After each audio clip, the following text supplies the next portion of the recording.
अस्सलाम वालेकुम नाज़रीन, मैं हूं ज़मीर हैदर और आप देख रहे हैं प्रोग्राम पब्लिक पल्स। नाज़रीन, आज DGISPR मेजर जनरल अहमद शरीफ साहब की प्रेस कॉन्फ्रेंस थी और काफ़ी तवील प्रेस कॉन्फ्रेंस थी। बहुत सारे सवालात भी उन्होंने लिए जिनके जवाबात भी देते रहे। वाज़े तौर पर जो मैसेज था वो यही था कि तमाम सियासी जमातें काबिल एहतराम हैं, लेकिन हम किसी के साथ नहीं है, किसी के हामी नहीं है। और उन्होंने वाज़े तौर पर कह दिया कि पाक फौज किसी खास जमात, सोच या नजरिए की हामी नहीं है, और अगर फौज ऐसा करती है तो फिर मुल्क में इंतशार फैलता है। और इसलिए उन्होंने वाज़े तौर पर कह दिया कि हम 12 मरतबा कह चुके हैं कि वी आर ए पॉलिटिकल, हमारा सियासत में कोई अमल दखल नहीं है। आइन और जो कानून हमें जो कहता है कि हमने हुकूमत के साथ जो सपोर्ट देनी है, हुकूमत के साथ जो मामला रखने हैं, उससे ज्यादा हमारा कोई ताल्लुक नहीं है। और फिर उन्होंने ये भी बताया जो इस वक्त लॉ एंड ऑर्डर सिचुएशन है वो भी, और उन्होंने कहा कि एज वी स्पीक 70 ऑपरेशंस जो इंफॉर्मेशन इंटेलिजेंस बेस्ड ऑपरेशंस हैं वो जारी हैं, और मामला काफ़ी गंभीर हैं। ड्यूरेंट लाइन का भी उन्होंने जिक्र किया, पाक ईरान बॉर्डर का भी जिक्र किया। फिर उन्होंने कहा कि जो कश्मीर के ऊपर जो बॉर्डर है पाकिस्तान का, उस पर मामला कुछ इतने ख़राब नहीं है, वहाँ पे सुकून चल रहा है जो सीज़ फायर के बाद। लेकिन उन्होंने वाज़े तौर पर कह दिया कि फ़ौज जो इलेक्शन के हवाले से मामला जब उनसे पूछा गया, उन्होंने कहा जी आर्टिकल 245 के तहत हुकूमत हमें समन कर सकती है, और सुप्रीम कोर्ट को वाज़े तौर पर जवाब दे चुके हुए हैं वजारत दाखिला और वजारत दिफा के जरिए कि जी जो भी सूरत हाल है, तो उस पर उन्होंने कोई डिटेल कमेंट नहीं किया। फिर उन्होंने कहा कि जी DGMI, DGMO और DGISI ने जो ब्रीफिंग दी उस पर भी उन्होंने कहा कि वो इन कैमरा थी और उस पर भी वो कमेंट नहीं करेंगे। अगर कोई बात पब्लिक करनी होती तो फिर हम वाज़े तौर पर करते। उन्होंने कहा कि कौम अवाम जो है वो बेसिक है, और हम अवाम के साथ खड़े हैं, अवाम फौज के साथ खड़ी है, और इससे ज़्यादा उन्होंने कहा और कोई मामला नहीं है। फिर उन्होंने सोशल मीडिया के ऊपर उन्होंने कहा कि ये बहुत ज़्यादा क़यास आराइयाँ और मुल्क मुखालिफ गुफ्तगू भी होती है, इदारों के ख़िलाफ़ भी बात होती है, जिस पे आम आदमी भी सोचने पर मजबूर होता है कि ये क्या हो रहा है। और उन्होंने कहा कि ये मीडिया का काम है कि इन चीज़ों को काउंटर करें, क्योंकि ये मुल्क के लिए नुकसानदेह हो सकता है। इस पर भी बात करेंगे। दूसरी जानिब नाजरीन, MQM पाकिस्तान ने आज तमाम अपने मेंबरान जो पार्लियामेंट हैं, जो सूबाई असम्बली में हैं या नेशनल असम्बली में, उनसे इस्तीफे लेकर रख लिए हैं। और मेन इशू वही मरदमशुमारी का कि हमारी बात नहीं मानी जा रही, और इन हालात में हम किसी भी हुकूमत के साथ चलने को तैयार नहीं है। फिर ऑडियो जो लीक्स हैं वो भी आपके सामने हैं। ख्वाजा तारिक रहीम साहब और साबिक चीफ जस्टिस साकिब निसार साहब की ऑडियो लीक हो गई। फिर ऑनरेबल चीफ जस्टिस साहब की सास साहिबा और ख्वाजा तारिक रहीम साहब की अहलिया की ऑडियो लीक हो गई। ये क्या मामला है, ये क्यों इस किस्म की चीज़ें आ रही हैं, कॉर्नर करने की कोशिश की जा रही है अदलिया को। और मामला, हालांकि ये वाज़े तौर पर सुप्रीम कोर्ट और हाई कोर्ट के इस पर वर्ड्स आ चुके हुए हैं, वर्डिट आ चुके हुए हैं कि जनाब ये किसी भी तरह एडमिसिबल नहीं होती हैं, और ये गैर आइनी और गैर कानूनी काम है। या तो जो जिसने ऑडियो टेप की है वो रीज़न बताए, वो खुद सामने आए, उसको किसने कहा था, क्यों ऑडियो टेप्स हुई। तो ये मामला भी है। लेकिन कोशिश क्या है इसके पीछे, यकीनन वो सबको मालूम है कि किसी ना किसी तरह अदलिया के ऊपर प्रेशराइज किया जाए, क्योंकि चाहे गलत हो जो भी हो, एक प्रेशर बिल्ड होना शुरू हो जाता है। तो एक ये कोशिश है जिस पर हम बात करेंगे। हुकूमत के पास 2 दिन रह गए हैं। 27 तारीख को उन्होंने अपनी रिपोर्ट देनी है कि जी क्या हमारे मुज़ाकरात हो सके हैं PTI के साथ कि नहीं। आसिफ अली जरदारी साहब ने अप्रिशिएट किया था ऑनरेबल चीफ जस्टिस साहब के ऑर्डर को, कि जो उन्होंने कहा था कि तमाम सियासी जमातें मशावरत कर लें। कल इस हवाले से अहम बैठक भी है तमाम इत्तेहादी जमातों की। आसिफ अली जरदारी साहब गुज़िश्ता रोज़ कह चुके हैं कि हम हुकूमत का हिस्सा नहीं हैं, हम सिर्फ शरीक हैं। और उन्होंने कहा वो उसकी वजह भी ये थी कि अगर हम ना आते तो 35 साल तक, 2035 तक मामला ऐसे ही चलने थे और बहुत मुल्क तबाह हो सकता था। तो इसलिए हमने वो सारा जो रजीम चेंज का मामला था उसको उन्होंने डिफेंड किया। और फिर उन्होंने ये भी कहा कि बिलावल भुट्टो जरदारी साहब को वो अपनी ज़िंदगी में एक दफ़ा वज़ीर आज़म देखना चाहते हैं। नाज़रीन, अगर आपको याद हो, कोई 8-10 दिन पहले मैंने अपने एक प्रोग्राम में कहा था कि एक कोशिश ये भी की जा रही है कि बिलावल भुट्टो जरदारी साहब को वज़ीर आज़म बनाने की कोशिश है, दोनों सूरतों में। एक, पहली कि अगर कंटेम्प्ट ऑफ कोर्ट लगती है प्राइम मिनिस्टर के ऊपर तो वो नाअहल होते हैं, तो तब आसिफ अली जरदारी साहब ने मुशावरत की बहुत सारे लोगों, दीगर जमातों के लोगों के साथ। और दूसरा कि अब इतलात ज़राए के मुताबिक ये हैं कि शायद जो वोट ऑफ नो कॉन्फिडेंस की बात हो रही है, अगेन जो सुप्रीम कोर्ट का जो ऑब्जर्वेशन थी ऑनरेबल चीफ जस्टिस साहब की कि अगर मनी बिल पास नहीं करवा सकते तो फिर मेजॉरिटी खो जाते हैं प्राइम मिनिस्टर, तो उस सिनारियो में भी कोशिश यही है कि अब बिलावल भुट्टो जरदारी साहब वजीर आजम बन जाएं और एक इंटर्नशिप उनकी पहले पूरी हो चुकी हुई है बतौर फॉरेन मिनिस्टर, और अब आसिफ जरदारी साहब ये चाहते हैं कि वो एक इंटर्नशिप इसी पीरियड में, और शायद उनका ख्याल है कि ये इंतखाबात इस साल नहीं होने, 8 अक्टूबर को भी नहीं होने, तो वो एक एक्सपीरियंस ले लेंगे। इस पर भी बात करेंगे। नाज़रीन, मेरे साथ मौजूद हैं इस्लामाबाद स्टूडियो में फ़खरुर रहमान, सीनियर जर्नलिस्ट और तजियाकार हैं। बहुत बहुत शुक्रिया फ़खरुर रहमान साहब। फिरदौस शमीम नकवी साहब, सीनियर रहनुमा पाकिस्तान तहरीक इंसाफ, मेरे साथ मौजूद हैं। बहुत बहुत शुक्रिया नकवी भाई आपका भी। सलमान मुजाहिद साहब, सीनियर रहनुमा MQM पाकिस्तान, मेरे साथ मौजूद हैं। बहुत बहुत शुक्रिया मुजाहिद साहब। आई नो आप हमारे पास लिमिटेड टाइम के लिए और लेकिन अगेन बहुत बहुत शुक्रिया। जुल्फ़िकार अली बदर साहब, तर्जुमान बिलावल भुट्टो हमारे साथ मौजूद हैं, सीनियर रहनुमा पाकिस्तान पीपल्स पार्टी, बहुत बहुत शुक्रिया आपका भी। गुफ्तगू का आगाज़ मैं अगर MQM वाले इशू पे कर लूँ, क्योंकि सलमान मुजाहिद साहब को जाना है। सलमान मुजाहिद साहब, इतना स्ट्रेट डिसीजन कि जनाब इस्तीफ़े ले लिए तमाम जो आपके मेंबर्स हैं, चाहे वो प्रोविंशियल असम्बली के हैं या नेशनल असम्बली के, तो ये कितनी सीरियस मूव है? क्योंकि कहा यह जाता है कि MQM इस तरह के बहुत दफ़ा ये मूव जो है कर चुकी हुई है। अभी क्या आपको लगता है कि जो बेसिक आपका जो मुतालबा है वो इस मूव के बाद माना जाएगा या नहीं माना जाएगा? और आइंदा अगर हालात जिस तरह सुप्रीम कोर्ट की रोशनी में चलते हैं तो क्या आप किसके साथ खड़े होंगे? अगर जो खबरें आ रही हैं पाकिस्तान पीपल्स पार्टी की जानिब से ज़राए के हवाले से कि प्राइम मिनिस्टर बिलावल भुट्टो को बनाना चाहते हैं आसिफ जरदारी साहब।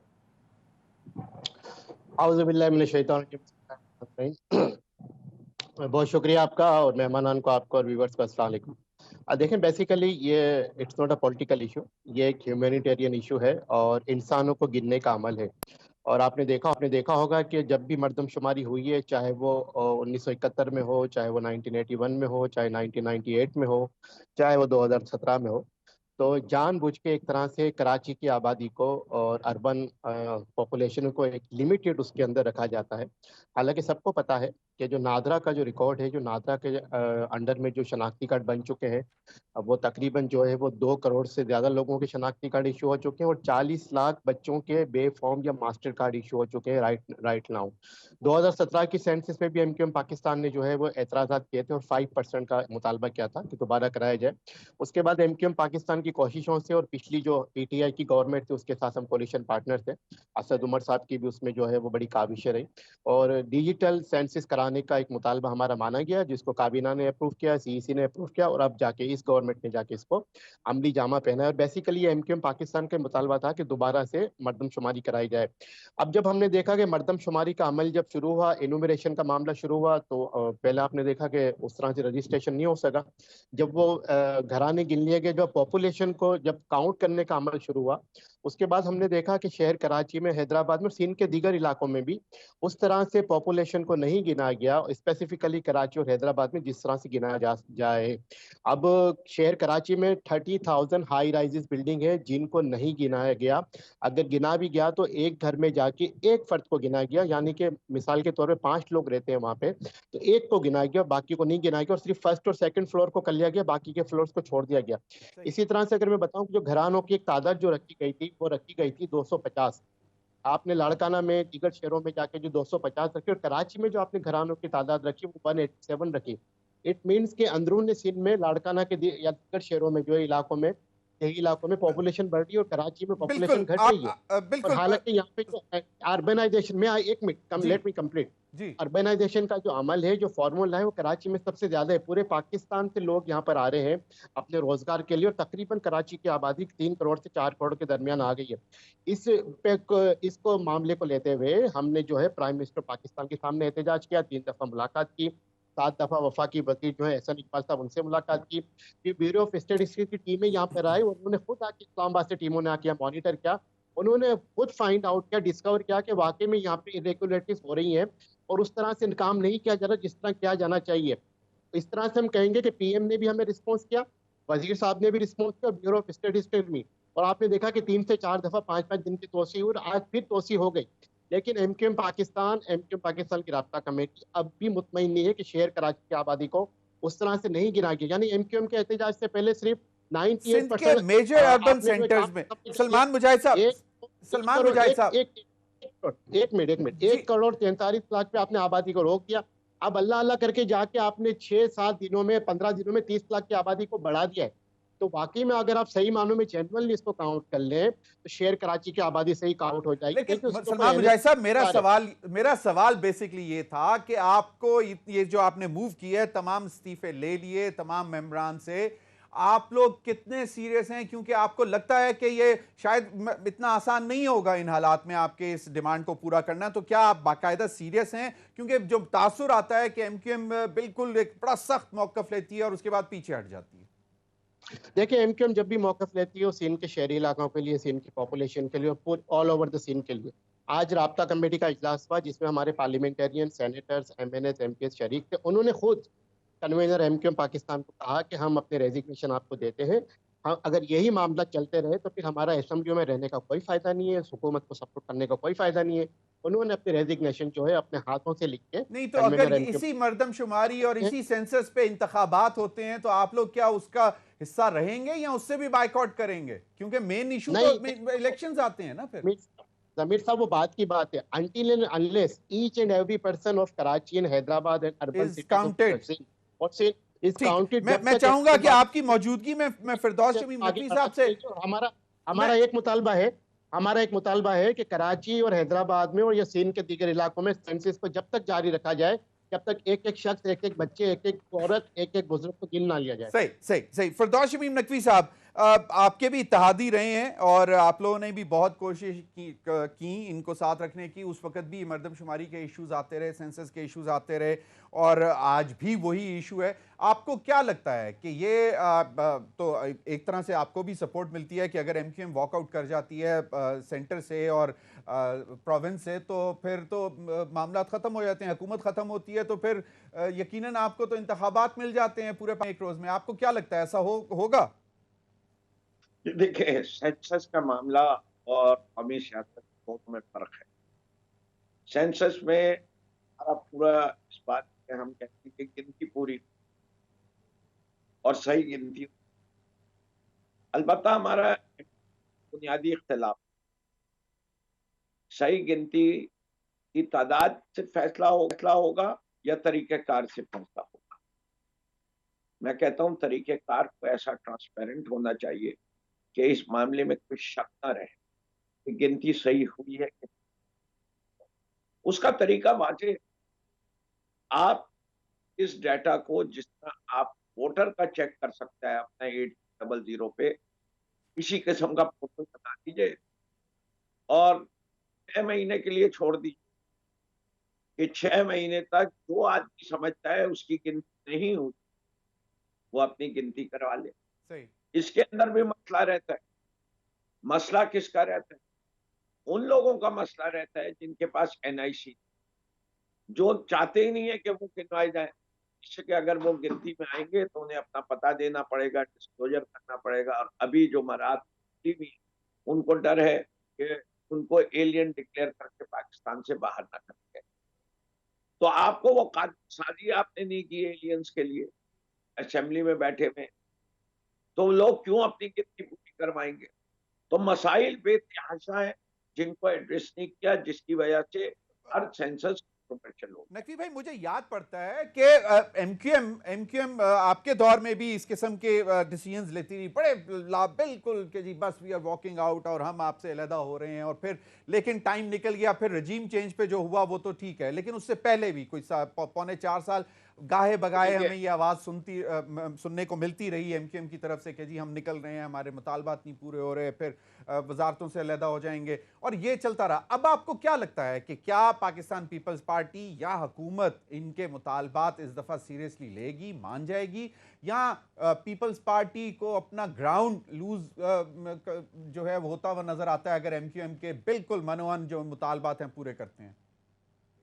ये चलते हैं किसी और की राय पे, वो ये खुद बताएंगे। लेकिन मुझे ये पता है लोकल बॉडीज का मसला के नजदीक बड़ा अहम और एम्पावर्ड लोग इन्हें कोर्ट सुप्रीम कोर्ट 1 साल के अंदर ये पाकिस्तान से लोकल कानून को अमेंड नहीं कर और ये अभी भी हुकूमत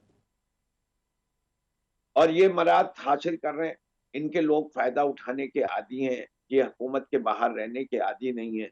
हर दौर में इनको जो है हुकूमत चाहिए और पॉइंट आ गया, नौकरियां चाहिए। आपका पॉइंट आ गया, क्योंकि सलमान मुजाहिद साहब ने माजद से कहा था कि उनको जरा जाना है, तो मैं चाहता हूं कि फखरुर रहमान से पहले जरा रिमार्क्स ले लूं जो फरदौस शमीम नकवी साहब ने कहा है कि जी ये सिर्फ वो आप कहते हैं कि बस डराने की बात होती है, आप लोग कहीं हुकूमत से अलहदा रह नहीं सकते। जमीर भाई, बस मैं फिरदौस भाई मेरे बड़े भाई हैं और मैं क्या हंसी सकता हूँ इन बात पे। एक पॉलिटिकल जुमला तो पॉलिटिकल गेनिंग के लिए, स्कोरिंग के लिए अच्छा है, लेकिन एमक्यूएम ने जब भी सियासत की है जेन्युइन इशूज पे की और अब भी कर रही है, और हुकूमत हमारे लिए इतना बड़ा इशू नहीं है। और अभी भी अगर आप देखेंगे तो जो आपने रिजीम चेंज की बात की या आपने दीगर बात की, हाँ पीपल्स पार्टी से हमारी शिकायत आज भी है और बरकरार है, और वो हम के सामने और दीगर जो इत्तेहादी हैं उनके सामने रख चुके हैं। कल भी हमारी प्राइम मिनिस्टर से मुलाकात हुई थी हमारे वक्त की, और मिनिस्टर साहब से भी होगी, और इसी इशू पे होगी, सेंसिस पे, क्योंकि हमने ये कहा है, बल्कि ट्रेंड भी चला है कि सेंसिस हमारी, मरदमशुमारी हमारी रेड लाइन है।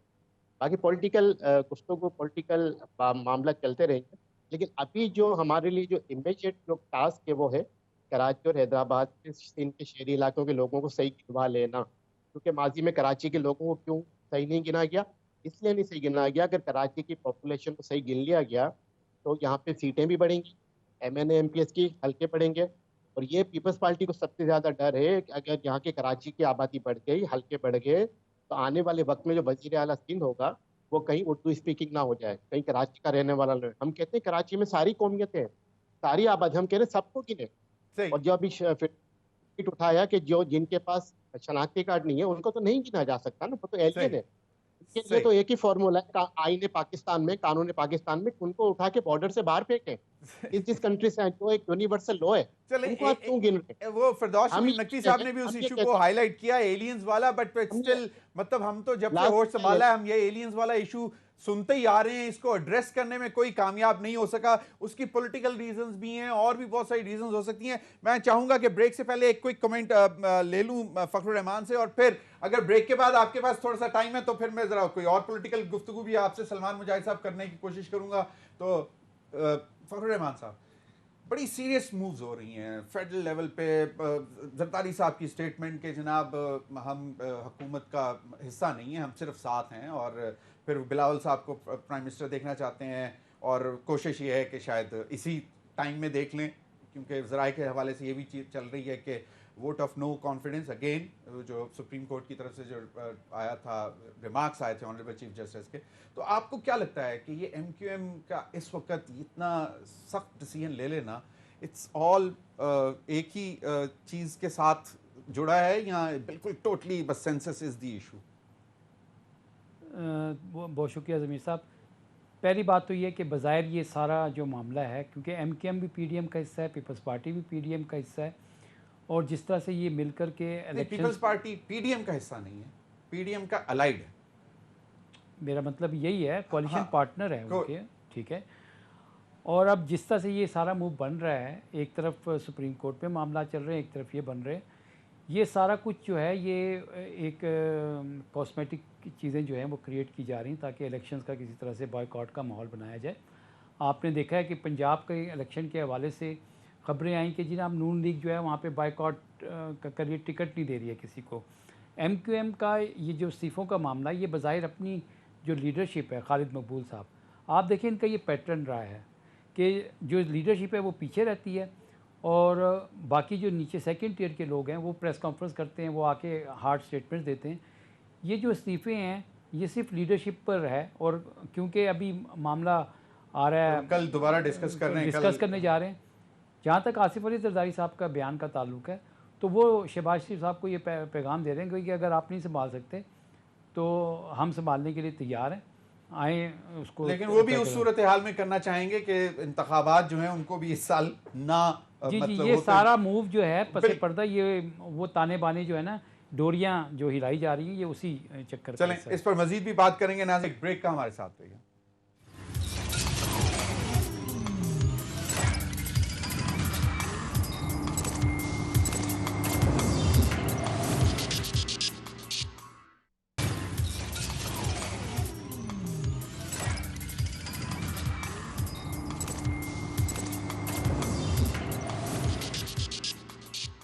वेलकम बैक नाज़रीन। सलमान मुजाहिद साहब, मुझे मालूम है कि आपने कहीं जाना है, तो मुझे ज़रा क्विकली आप इसको रैप अप कर दें कि ये जो बात है कि लग ऐसे रहा है कि एक माहौल बनाने की कोशिश की जा रही है कि किसी भी तरह इंतखाबात 14 मई या दोनों सूबों में या वैसे ही 8 अक्टूबर को भी ना हो, और जो मूव्स हैं बिलावल भुट्टो जरदारी साहब के हवाले से ख्वाहिश का इजहार, आसिफ अली जरदारी साहब के बिलावल भुट्टो जो हैं वो इसी टाइम में अपनी इंटर्नशिप पूरी कर लें। आपको क्या लगता है कि आप लोग हैं इसी गेम का हिस्सा हैं या नहीं? आपने एक अपनी एक प्रिंसिपल लाइन है आपकी। जमीर साहब, अगर आपको मैं थोड़ा सा माजी में ले जाऊं, in the era of general Ziaur 1985 एक जमात इलेक्शन हुआ था।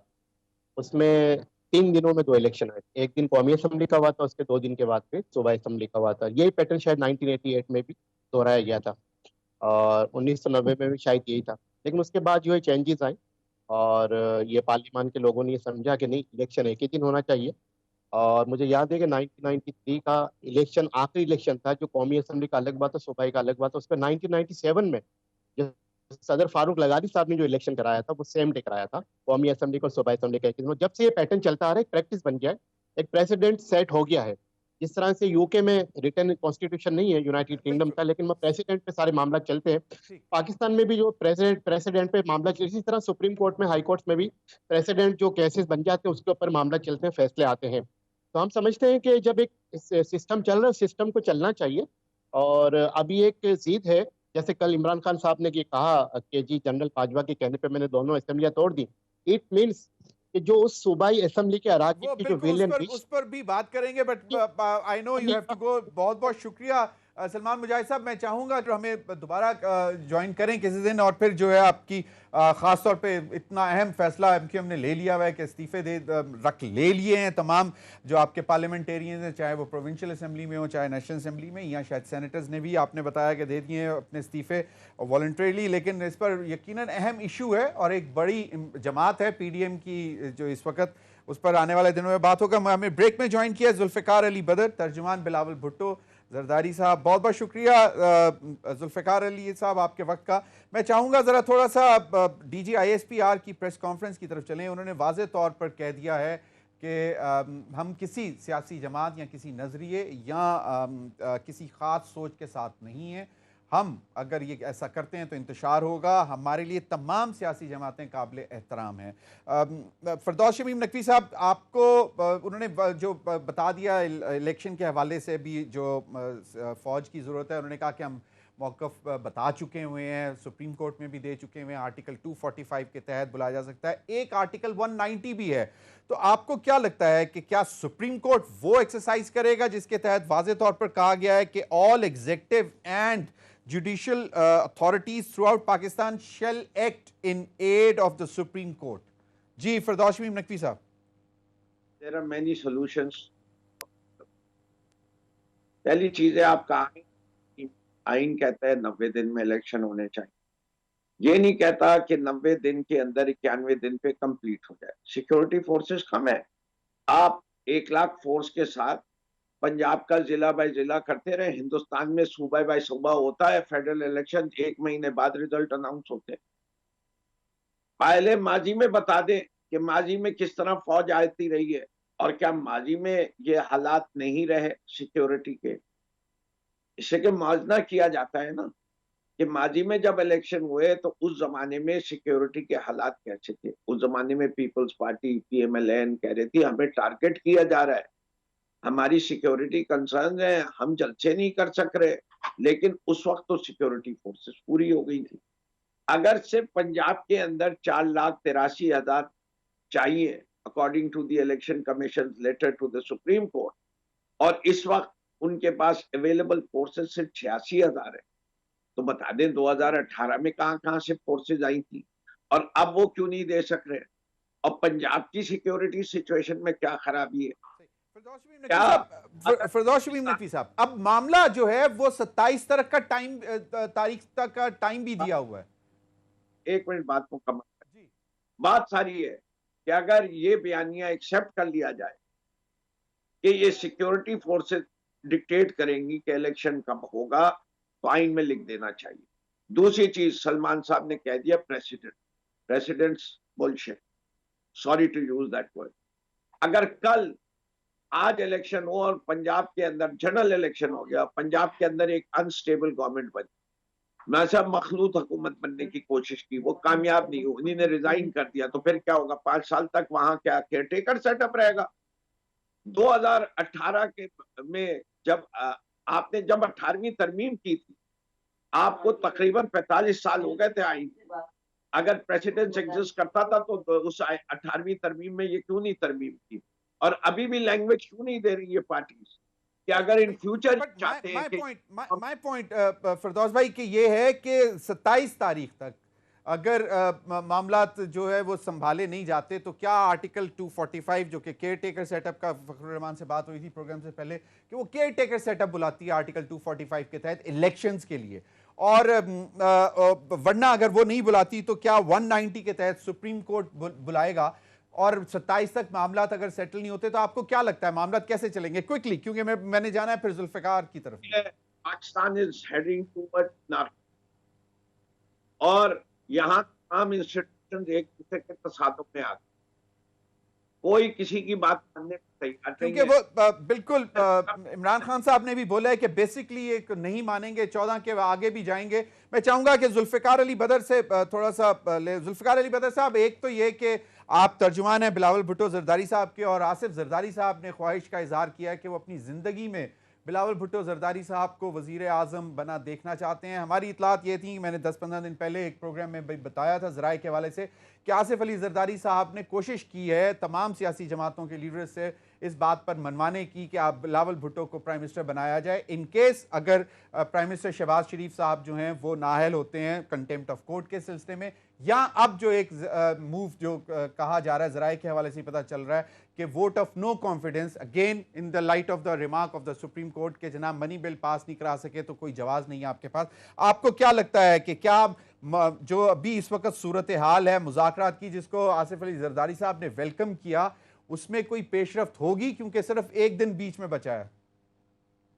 रहमान रहीम, बहुत शुक्रिया ज़मीर हैदर साहब, आपने अपने प्रोग्राम में मुझे इनवाइट किया। देखिए, आपके बहुत सारे सवाल जो है ना इकट्ठे आ गए। ये जो बिलावल भुट्टो जरदारी साहब के हवाले से आसिफ अली जरदारी साहब ने बात की है, ये उन्होंने एज ए सियासी लीडर बात की है कि वो अपनी जिंदगी में हर शख्स चाहता है कि अपने बेटे को देखे। इस हद तक तो बात ठीक है कि उन्होंने इस ख्वाहिश का इजहार कर दिया कि बिलावल साहब बने, और इंशाल्लाह हालात आगे बने तो इंशाल्लाह वो जरूर बनेंगे। लेकिन ये जो वोट ऑफ नो कॉन्फिडेंस या शहबाज शरीफ की साहब की डिस्क्वालिफिकेशन के बाद अगर कोई बाकी जमातों के लीडर्स के साथ ऐसी बात है, मेरा नहीं ख्याल कि ऐसी बात है, बिकॉज उसकी वजह है कि कॉन्स्टिट्यूशनली आप 35 से पहले प्राइम मिनिस्टर नहीं बन सकते। तो लिहाजा जरदारी साहब बड़े समझदार और सुलझे हुए सियासतदान है, जीरक सियासतदान है, वो सब लीडर से मिले जरूर हैं और उन्होंने बातचीत की, लेकिन बिलावल साहब के हवाले से ऐसी कोई बात नहीं है, क्योंकि उनको पता है कि 35 से पहले ये बात हो नहीं सकती। तो and he's short of 1 year or 2 years? Short of 1 year. इंशाल्लाह इस साल सितंबर में he will be eligible. तो ओके, तो फिर देखें तो फिर तो बात सही है ना, फिर तो क्योंकि इंतखाबात तो होने नहीं अक्टूबर 2023 में 8 अक्टूबर। देखिए, एक चीज की मैं आपको क्लैरिटी दे दूं, बिलावल साहब जब प्राइम मिनिस्टर बनेंगे ना, उन्होंने इलेक्शन के बाद प्राइम मिनिस्टर बनना है, इलेक्शन से पहले नहीं बनना। बिकॉज ये असेंबली की जो टर्म है वो अगस्त में पूरी हो रही है, और उसके बाद जब भी इलेक्शन होते हैं कौमी असेंबली के, नेशनल असेंबली के जब भी इलेक्शन होंगे, इलेक्शन के बाद यानी कि कोई इन हाउस चेंज के तहत नहीं होंगे। चलें, बिल्कुल नहीं होंगे, साहब खुद उम्मीदवार बन सकते हैं वज़ारत उज़्मा के लिए। बिल्कुल बिल्कुल सही। मैं चाहूंगा कि फखरुर रहमान, एक तो ये कि 27 तारीख को आपको क्या लगता है कि क्या मामला किस तरफ चलेंगे? क्या हुकूमत जो है जो कल मुशावरत करने जा रही है, क्या मजीद वक्त लेने में कामयाब हो सकेंगे सुप्रीम कोर्ट से? नहीं, देखें सुप्रीम कोर्ट का जो अब ऑर्डर है उसको अगर आप देखें तो सुप्रीम कोर्ट ने इससे पहले लीनियंसी शो कर दी है और टाइम भी दिया। अब सूरत-ए-हाल इस तरह से है कि वो फाइनेंस मिनिस्ट्री ने जो रिपोर्ट पेश की है उसके मुताबिक जो फाइनेंस बिल था वो मुस्तरद हो गया और सुप्रीम कोर्ट ने ये वाज़े तौर पर अटॉर्नी जनरल से कहा कि अब इसके कॉन्सिक्वेंसेस भी हैं कि हुकूमत जो है वो अपनी मेजॉरिटी खो बैठी है। इसका मतलब है कि वो अब हुकूमत नहीं है। दूसरी चीज़, सुप्रीम कोर्ट अपने पहले ऑर्डर्स में कह चुकी है कि बज़ाहिर प्राइमा फेसाई वफाकी हुकूमत नाफरमानी हुक्म अदूली कर चुकी है और कंटेम्प्ट का भी मामला है। अब आर्टिकल 189 और 190 का सुप्रीम कोर्ट ने अपने लास्ट ऑर्डर में जिक्र भी कर दिया, इसको ऑर्डर का हिस्सा बना दिया है। मैं नहीं समझता कि सुप्रीम कोर्ट जब 27 तारीख को बैठेगी तो वो अब इस मामले को 21 अरब रुपए का जो मामला है, अगर ये इलेक्शन कमीशन को नहीं मिलता तो वो मज़ीद कोई टाइम देगी। लार्जर बेंच बनाने की तरफ जाएंगे? नहीं, सुप्रीम कोर्ट ना तो लार्जर बेंच की तरफ जाएगी क्योंकि ये 9 रुकनी लार्जर बेंच से ही मामला शुरू होकर 3 रुकनी बेंच की तरफ आया था। अब सुप्रीम कोर्ट जो है वो आइन और पैरेलल दो चीजें चल रही हैं। एक तो सुप्रीम कोर्ट के ऑनरेबल जुडिशरी के ऊपर ऑनस्लॉट है, मतलब चल रहा है, उस पर भी बात करेंगे क्योंकि एक प्रेशराइज करने की कोशिश की जा रही है जुडिशरी। देखिए, मैं आपको एक बात बता दूं, सुप्रीम कोर्ट ने आर्टिकल 224 के तहत जो 90 दिन के इलेक्शन है उसका ऑर्डर किया है और उस ऑर्डर्स को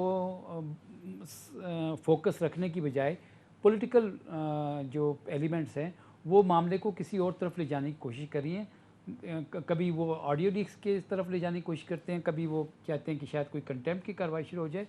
सुप्रीम कोर्ट आएगी इस मामले की तरफ, लेकिन सुप्रीम कोर्ट अभी फोकस्ड है इलेक्शंस पर। चलें इस पर भी मजीद भी बात करते हैं नाज़रीन। अभी वक्त हुआ एक ब्रेक का, हमारे साथ रहिए।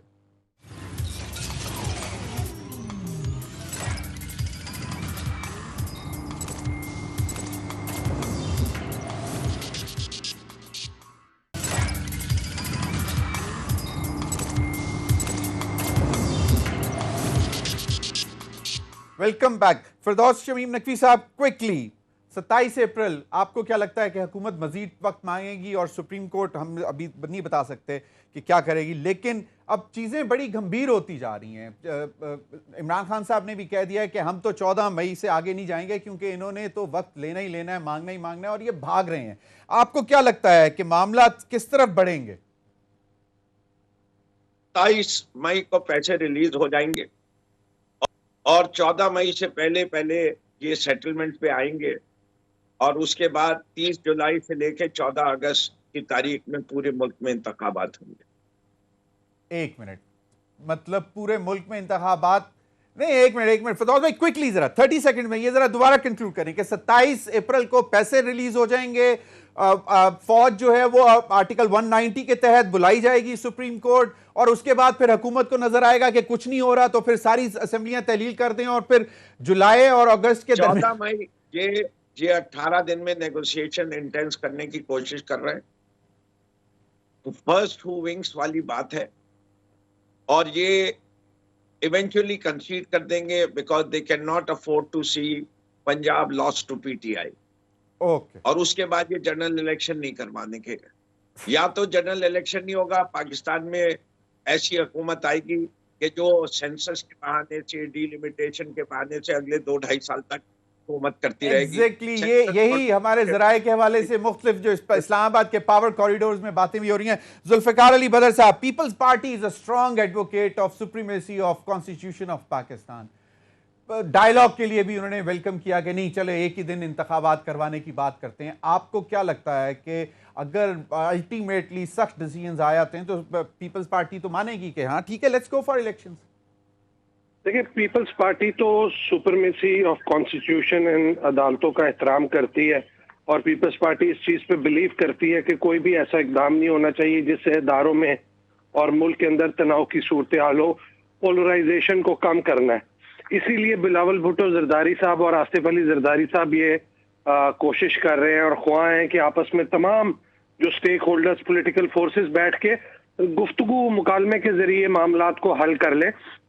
और इस पे मैं समझ रहा हूँ कि बड़ी मुस्बत पेशरफ्त भी है और बिलावल साहब तो बड़े पॉजिटिव हैं कि बैठ के ये मामला हल हो सकता है, लेकिन इसमें तमाम पॉलिटिकल स्टेक होल्डर्स और फोर्सेस को लचक और अपनी जिद, सियासी जिद छोड़ने की जरूरत है ताकि मुल्क को किसी तरफ आगे लेके बढ़ा जा सके। जुल्फिकार अली बदर साहब, क्विकली, मैं इमरान खान साहब तो कह चुके हैं कि अगर कोई इलेक्शन की बात करें, असम्बलियां तहलील करने की बात करें, तो हम एक दिन के ऊपर इलेक्शन के ऊपर बात करने को तैयार हैं। तो अगले 2-3 महीने, 4 महीने, मतलब अगस्त तक, जुलाई अगस्त में, जिस तरह अभी फिरदौस शमीम नकवी साहब ने कहा, तो क्या आप लोग उस पर तैयार हैं या आप चाहते हैं कि नहीं 18 अगस्त मुकम्मल हो? सर ऐसा है कि ये जो सारी बात है खान साहब की, ये अगर अनकंडीशनल तौर पे बैठ जाएंगे ना टेबल पे, तो ये सारी चीजें डिस्कस की जा सकती हैं। लेकिन मौलाना फजलुर रहमान साहब को अभी तक तो कन्विंस नहीं कर सके पाकिस्तान पीपल्स पार्टी, क्योंकि जरदारी साहब, योर टेक। ज़मीर साहब, आज पाक फ़ौज के तर्जुमान की तरफ से बहुत अच्छे मुस्बत इशारे हैं। उन्होंने कहा अवाम ताकत का सरचश्मा है।